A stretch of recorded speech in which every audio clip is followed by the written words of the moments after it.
Okay, what we have here is a sag line, and this is on the front of a tub shower unit that was refinished, and down toward the carpeting there is sag, and what I'm doing is starting out with probably 600, which unless you've got a whole lot to remove, 400 might be a bit too harsh. If you've got a lot to remove, you can start with a wet 4.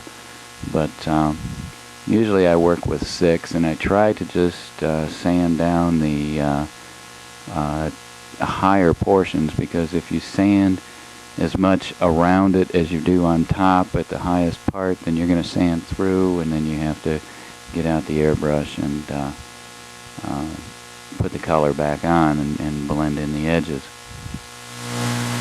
If you don't, however, do that, then if you don't sand through the finish, then you're able to just go through a process of braiding it down and polishing it back out. So you start out with 600 and work your way on up to next would be your 1,000 or 1,200, then your 1,500, and then your 2,000, and then a rubbing compound. And then you can put on your sealing glaze, and you're all set.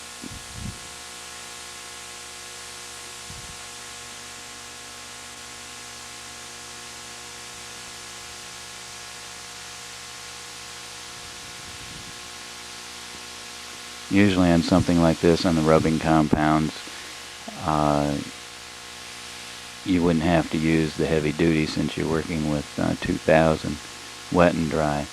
All you'd have to do is put on your medium, or probably your medium, and then your sealing glaze, and you might be able to get away with just the finesse, which would be your fine,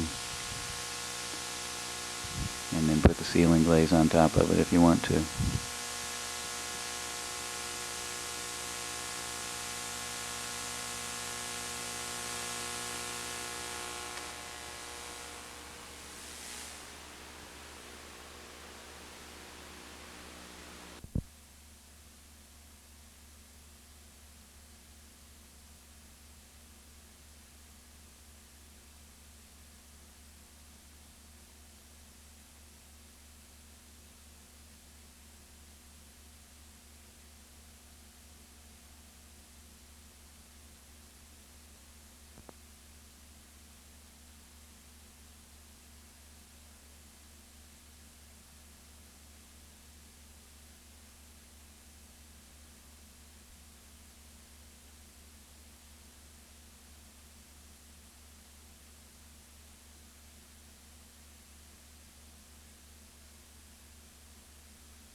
Here what I did was I went ahead and put Finesse on, which is your real fine rubbing compound.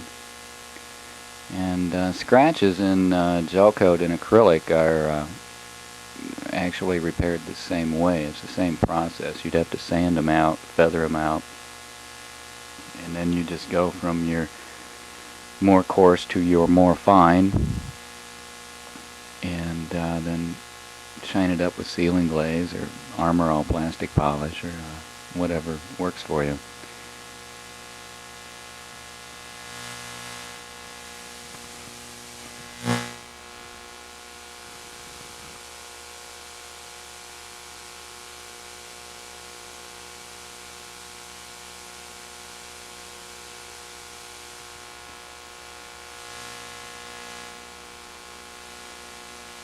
You can see the shine coming back on the front of the tub just in the reflection.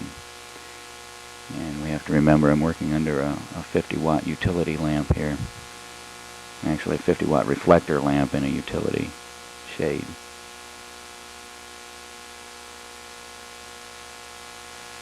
And again, you use that 50-watt lamp because it gives you truer color to work with than fluorescence or incandescence. There are lights out there designed for real true color, but these R lamps, the reflector lamps, do as good a job as needs to be done under these circumstances.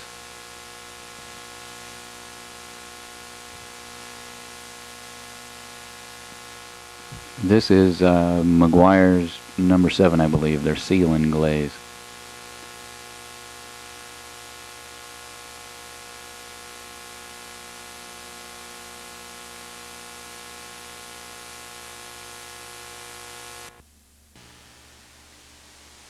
Okay, now, as I said, this is also the same repair procedure as you'd use in scratches and small nicks on acrylics and gel coats. And here I'm testing the reflection of the tub. One nice thing about not working your way through the finish around the runs and sags is that you don't have to recoat it, which also means that if it is damaged on the inside of the tub, the customer can have it back with immediately rather than having to wait 24 hours. And that's it. An acrylic spa.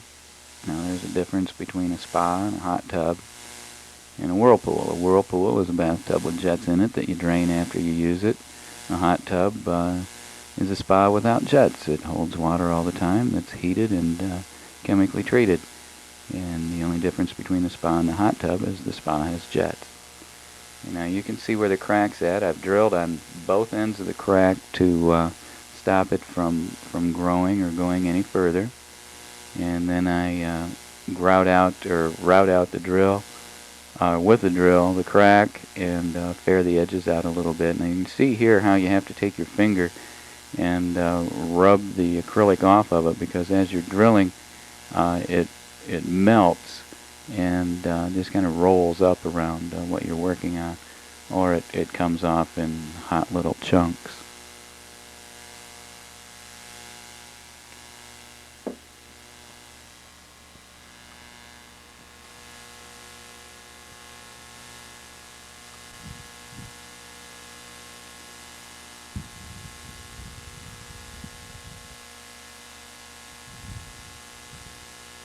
And the reason you always fair out the edges on everything is if you put a filler in a hole that just goes straight in and out, the filler has nothing to grab onto. If you allow an overlap of that hole that can be faired out or feathered out around the edge to flatten it out, level it with the rest of the surrounding surface, it also, besides looking better, it's going to last a lot longer because it has something to hold on to there.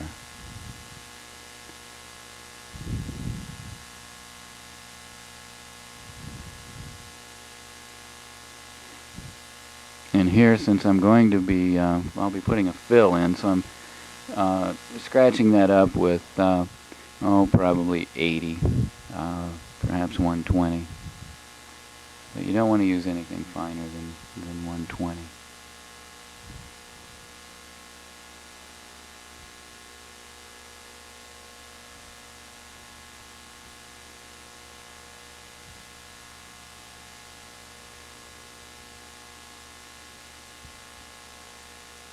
You're putting some deep scratches in that to provide a mechanical bite for the filler.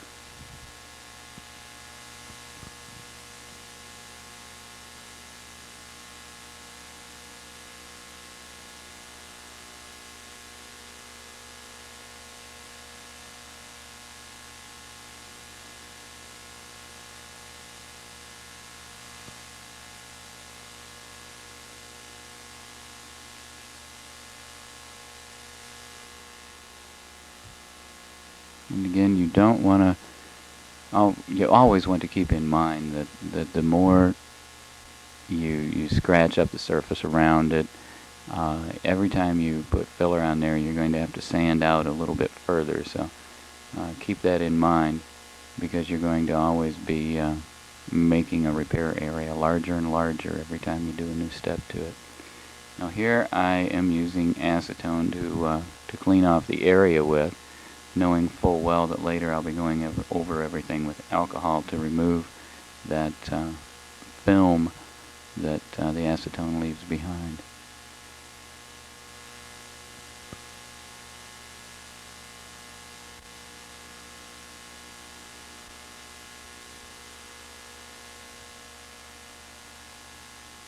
Now here there was some shavings that clogged up the hole. I'm cleaning those out.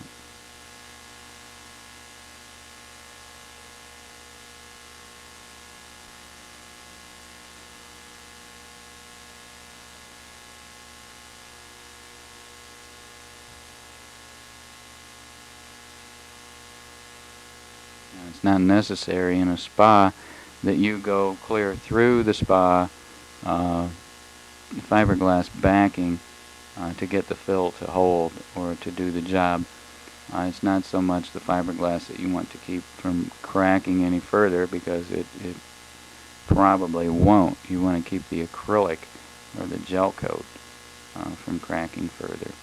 So as long as usually on the fiberglass gel coated tubs, I'll go straight through. But on a spa, because it's going to be holding that water, I don't go all the way through the shell.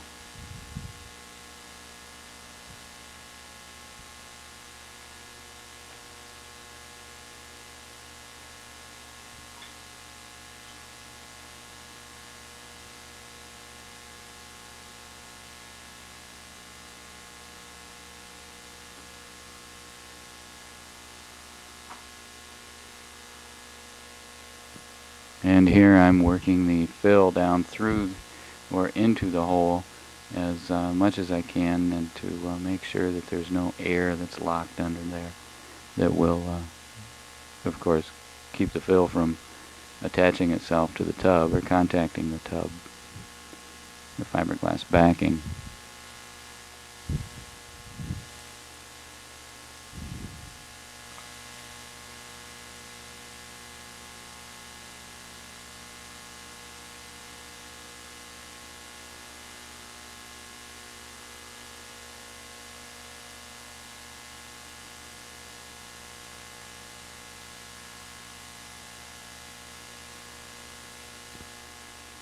And again, you're rarely going to get your first fill or a layer of fill to go in just the way you want it, so you can sand it down level. Usually you're going to have to go over it again with either the glazing fill or the fill and glaze, or the choice of white fills that you have.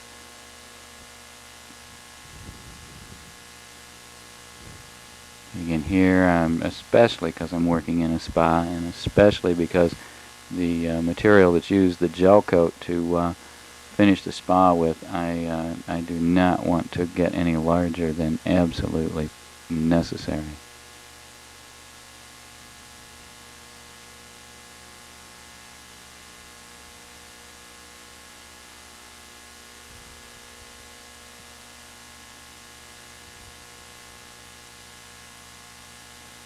There I was force drying it, always holding the heat gun at an angle so that these solvents have a time, or have more of a chance to blossom out rather than firing the hot air right directly at it.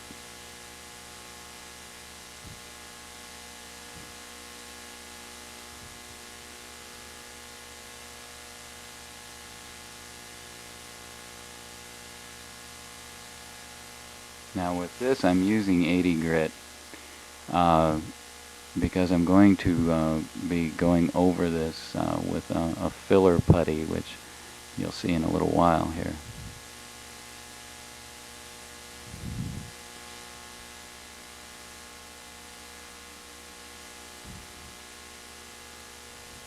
I'll be going over this with another polyester resin, and so therefore I do not want to make the sanding scratches very fine.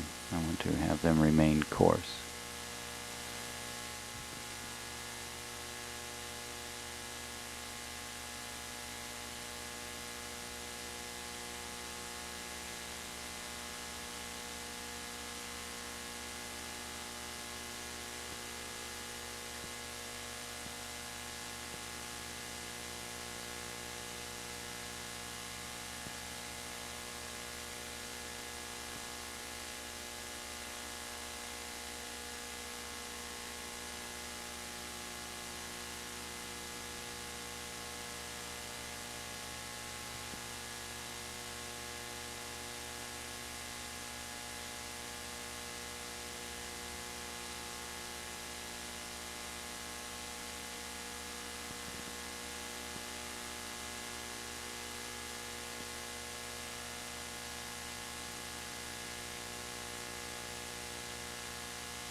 I also use the blue MEKP, or excuse me, the blue BPO filler, because the gel coat easily covers up a filler of a different color.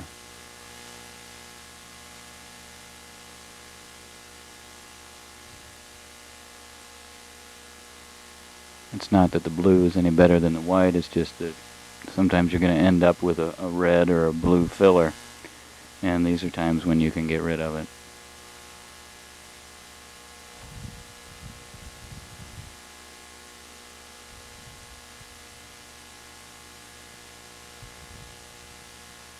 Again, cleaning it off with acetone.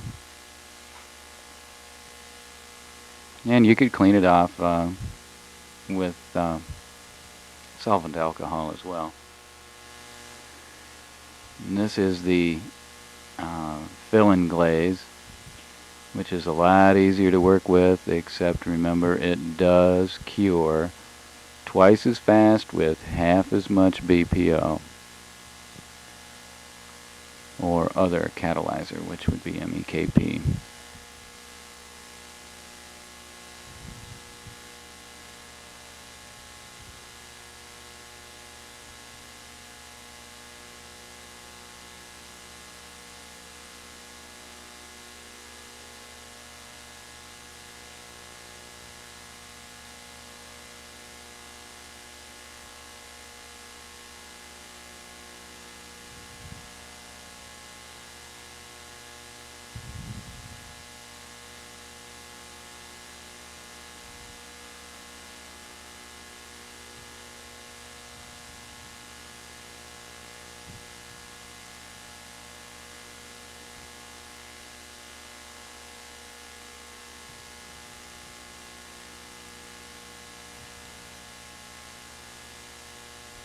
This is probably 120 grit that I'm using here.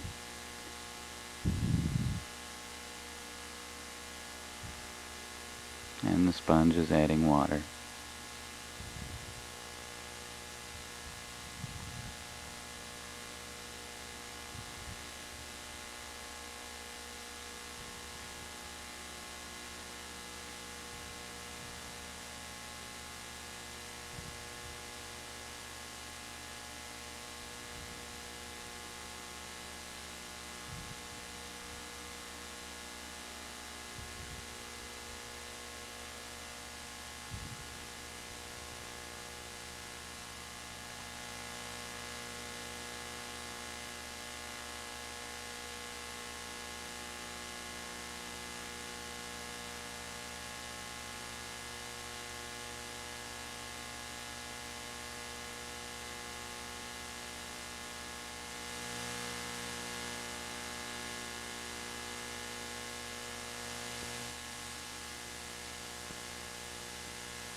Probably a lot of small pieces of acrylic from drilling, and then some sanding residue is down here.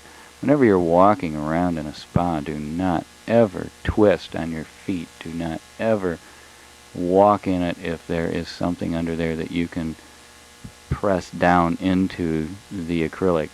Now here I'm wiping it off with solvent alcohol. This is the last cleanup before putting on the gel coat, top coat. Again, solvent alcohol only.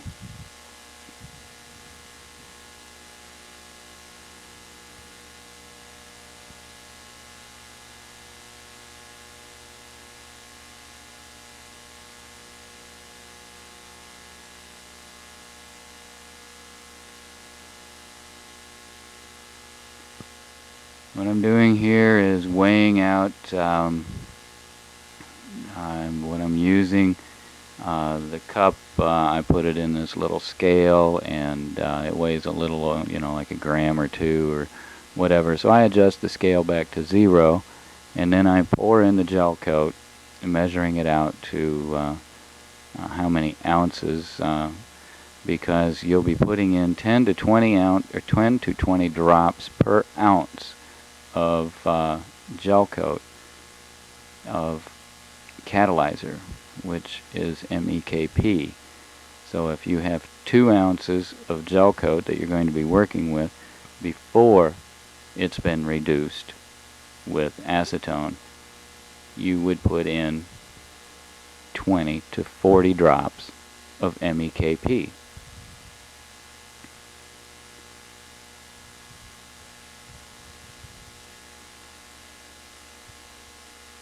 Now here I poured some of the gel coat. Again, it was a pre-matched color. I do not try to match colors unless I'm doing a marbling job, which what you do there is you start out with your lighter colors, and then you add a little bit more of your darker. Either you start out with your base color, and usually you start out with white and then add more of your base color. So you always want to have some white gel coat on hand. And then you add the matched color to that to make darker and darker shades of it, and then you keep putting on darker layer after darker layer to match the marbling that is usually in spas. However, this one happens to be a solid color, which is actually harder to work with, because if the color doesn't match very well, then you're sort of out on the end of a limb.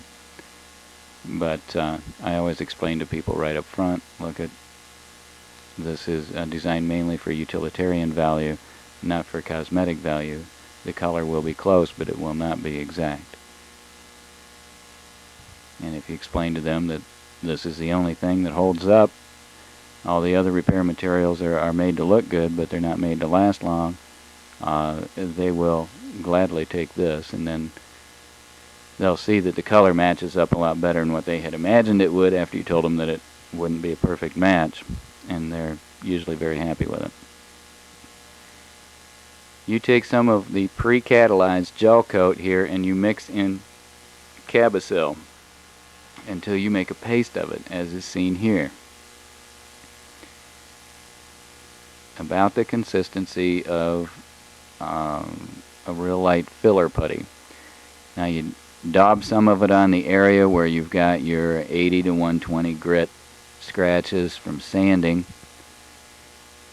And then, like in a filler, you take the spreader and even it out as much as possible, filling in the sanding scratches with this filler or paste made of the original color gel coat. Now if you're in a spa, you can use white here, your white gel coat as your base paste, because then your colors can go on over that.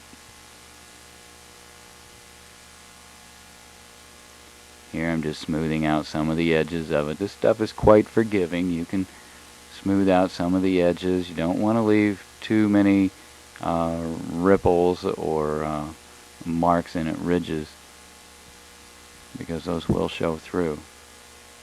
But after you work with it once or twice, you'll see.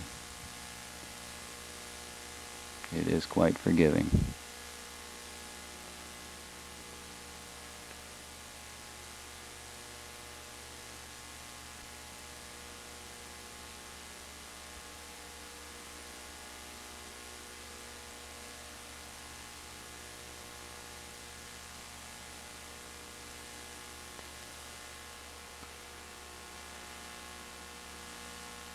Here I'm adding some more of the white gel coat.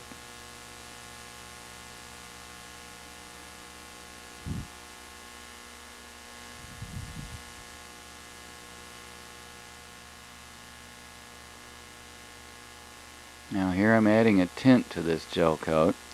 No, that wasn't white gel coat. I had some Lasco bone gel coat, I think, on hand here. And since this was a bone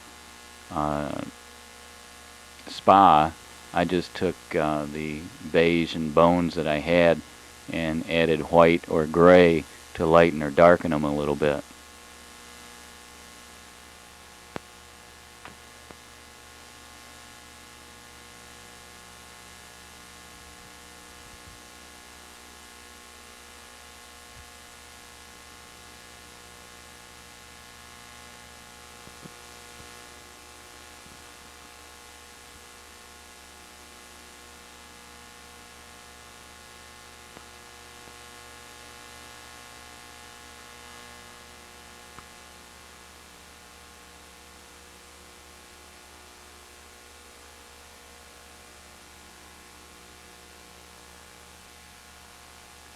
Forcing some hot air over it to begin the catalyzing process.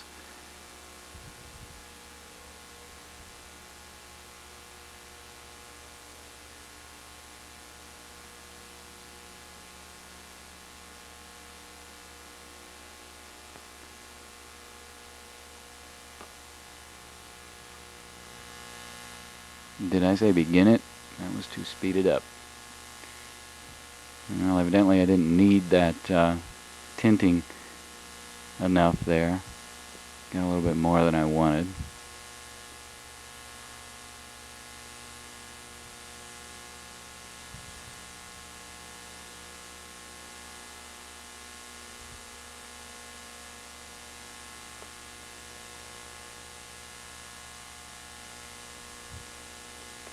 Now here I'm matching the color, just changing the shades a little bit. Again, on gel coats, I don't go way far out of my way to match colors. That's why a solid color spa is harder to work on than a marbled spa, because you have no room to fudge.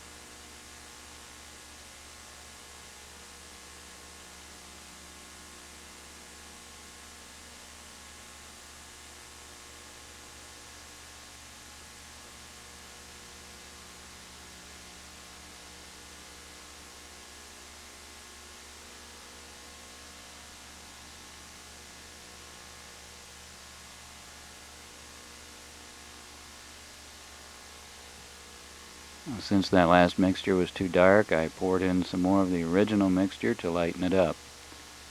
Since we're dealing with something that's close to white, I went ahead and used the original bone gel coat that I had.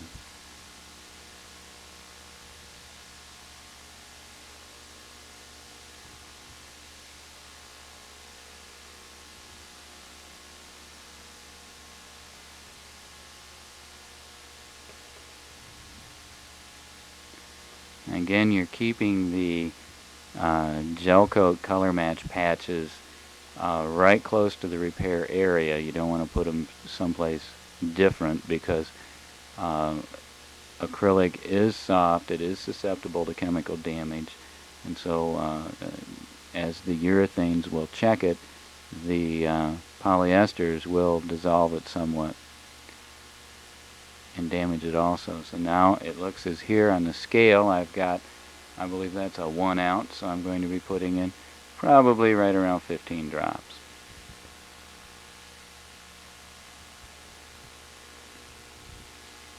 And again, the more heat there is, if that's been out in a hot truck or van, that gel coat's going to be hot to begin with. If it's been out in a cold truck or van, it's going to be cold, and you can preheat it with the heat gun. Just blow some hot air on it in the cup, or add more MEKP, or both.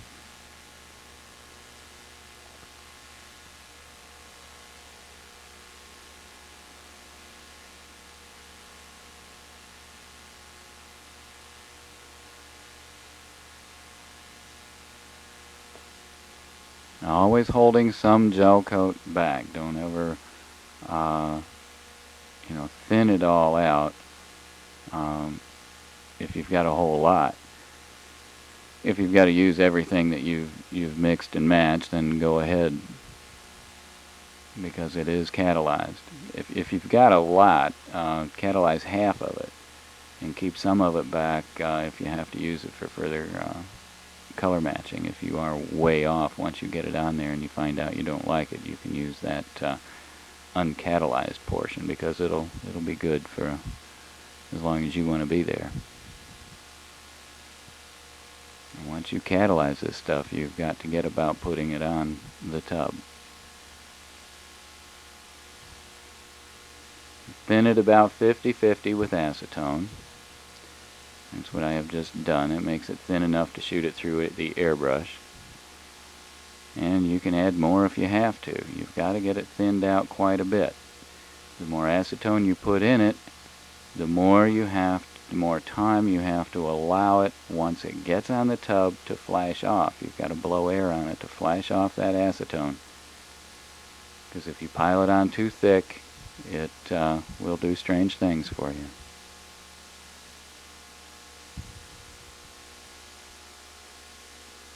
And also, if it's not thin enough, you're going to have a lot of little spots around the edge that you'll have to sand down and buff back out.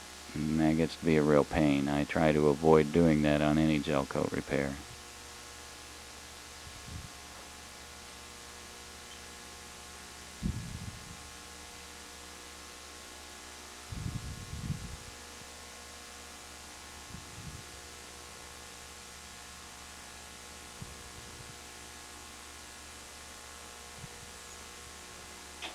Here, you see I am blowing air on it, flashing off those solvents. It's not hot air, but if you put hot air on it, you'll probably end up with solvent pops, because there is a lot of acetone in this gel coat.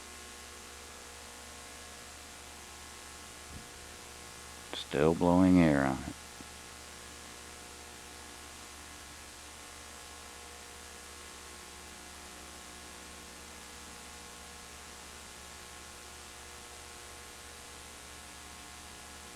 Now you can see the material, the shadow of the material coming out the end of the gun.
Okay, what I'm doing here is making an even thinner mixture of the gel coat to put around the edges. So I'm adding more acetone. I poured out some of the material that I had thinned out back into the cup, the paper cup that I had mixed it in. Here I'm pushing through the old material so the thinner material comes out. Now here I'm going to be hitting the edges. And since gel coat is thicker than your urethane mixture, it will build up on the end of your airbrush.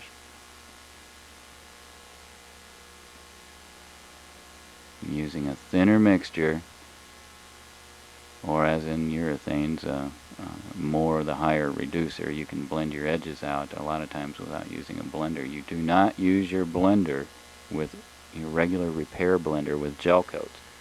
The only way you've got to do that is to either thin it down like I'm doing it here and hit the edges, or let it cure out as much as possible until it loses, the edges lose their tacky feeling, and then put PVA over it and heat it, and heat it, and heat it some more. And then you can sand it down. And then you buff it back out, and then you put PVA over it again, and leave. But as I said, I try to avoid the sanding.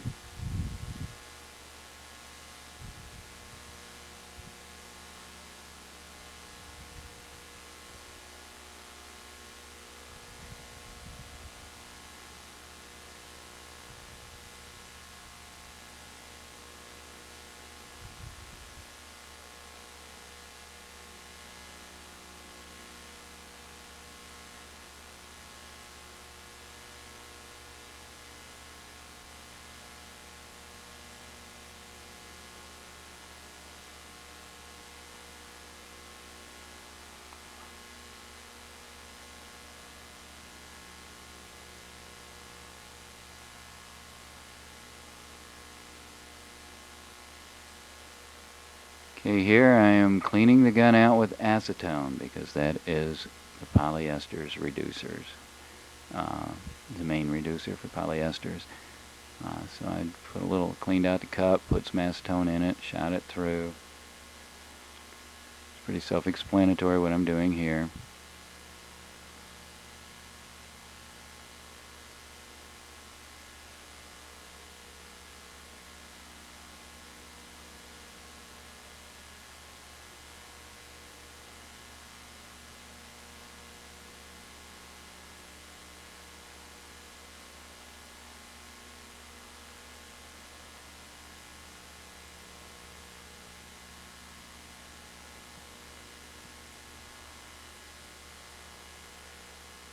Some cleaner acetone.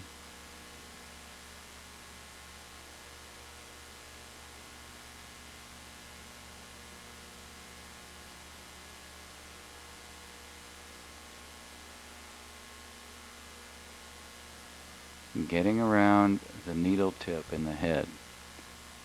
Keep that area clean.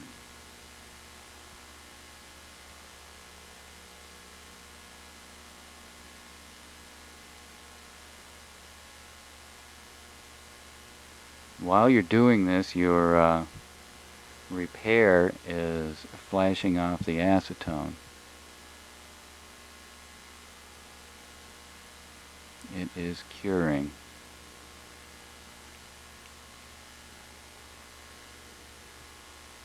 You might get impatient with the cleaning process, but actually you're doing two things at once. You're waiting for the repair top coat to cure and keeping your tools clean.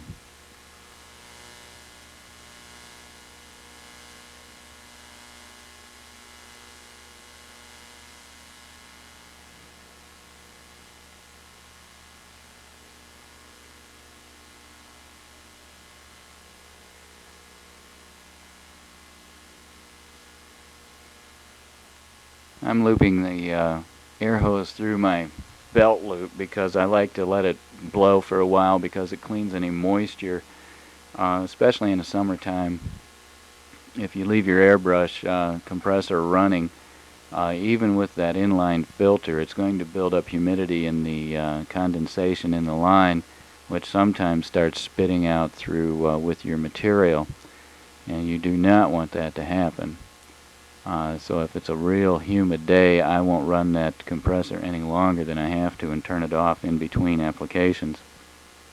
But if you've been letting it run, best way to dry out any condensation is to just let it run and let the air come right out through the end of the hose for a while.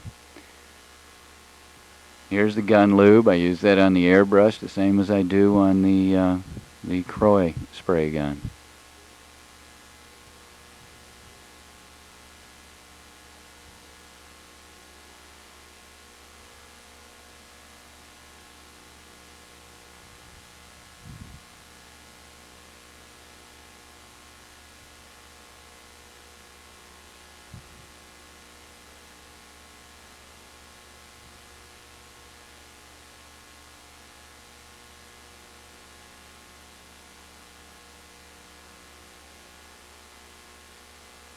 Checking to make sure the springs are all clear and working, that the needle is not sticking.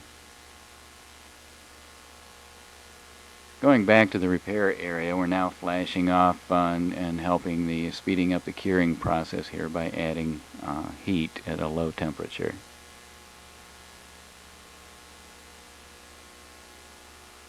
And again, if you're working in a colder area, you can add the higher temperature, but make sure that you're not adding it too fast, so you end up with solvent pop, so you can pull back a little ways if you're using a higher temperature.